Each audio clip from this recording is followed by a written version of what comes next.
1 फरवरी 2024 को वित्त मंत्री निर्मला सीतारमण अंतरिम बजट पेश करेगी। इसी साल आम चुनाव होने वाले हैं और वित्त वर्ष 2024-25 के लिए पूर्ण बजट नई सरकार के गठन के बाद पेश किया जाएगा। इस बजट से हर वर्ग के लोगों की कई उम्मीदें हैं।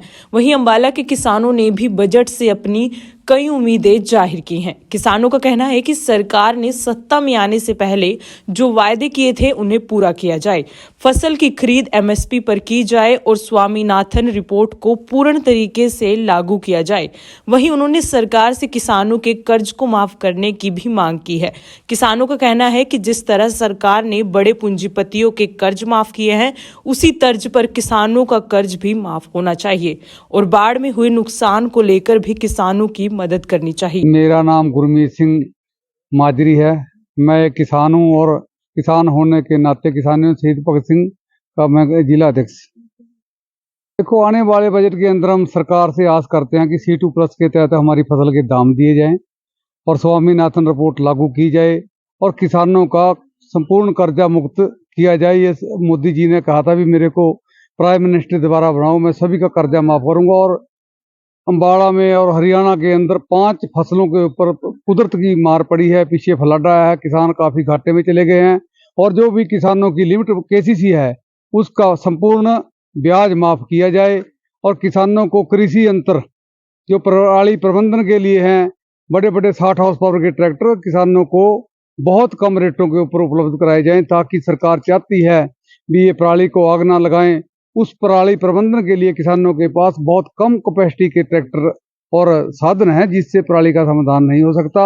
हम उम्मीद करेंगे सरकार तक ये बात जाए और सरकार इन समस्याओं का हल करे और जो भी हमारी मांगे हैं वो जायज मांगे हैं। मैं हरदेव सिंह मछौदा के रहने वाला हूँ और किसान हूँ। किसान होने के नाते किसानी दर्द के बारे मैं इस मोदी सरकार को बहुत ज़्यादा दुखी हृदय से कहना चाह रहा कि जो किसानों के साथ इस सरकार ने जुल्म किया वो इतना होना चाहिए, क्योंकि हमारी फ्लड के अंदर फसल तबाही हुई और हमारे मकान गिरे और बहुत कुछ हुआ जिसका कोई आज तक का इन सरकार ने कोई एक्शन नहीं लिया, कोई विचार नहीं कराया, कोई सोच नहीं की।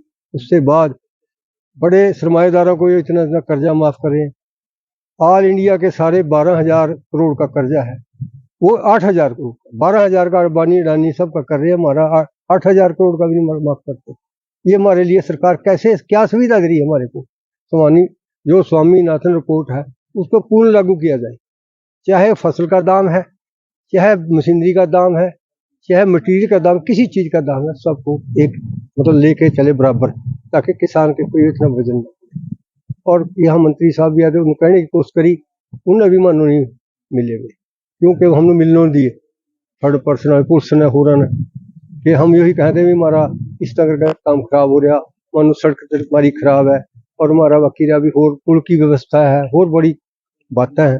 मेरा जो अपना कहने का जो मामला ये भी सब ते निकम्मी सरकार जो है मेरी 78 साल की एज के अंदर, और मैं बहुत देर तक किसानियों में बिलोंग करूँ, भी मनु इस सरकार से बड़ा दुख है, ज़्यादा दुख है। इस हृदय से मैं कहना चाहूँ कि हमारे साथ बेइंसाफ अम्बाड़े के साथ खास करके हो रही है। फ्लड के अंदर इतनी तबाही हुई जिसका कोई हम कह नहीं सकते। इतनी बातें कहना है, मैं ओल्ड हूँ, मैं और क्या कुछ कहूँ।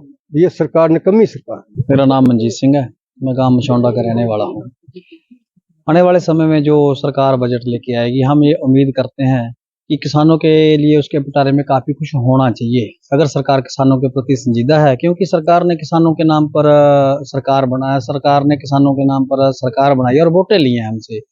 और जब 2014 में पहली बारी मोदी सरकार आई थी और उसके बाद हमारे हरियाणा में खट्टर सरकार आई है, तो उनका पहली कलम से एक वादा था कि हम 2022 में किसानों की आय दुगनी करेंगे।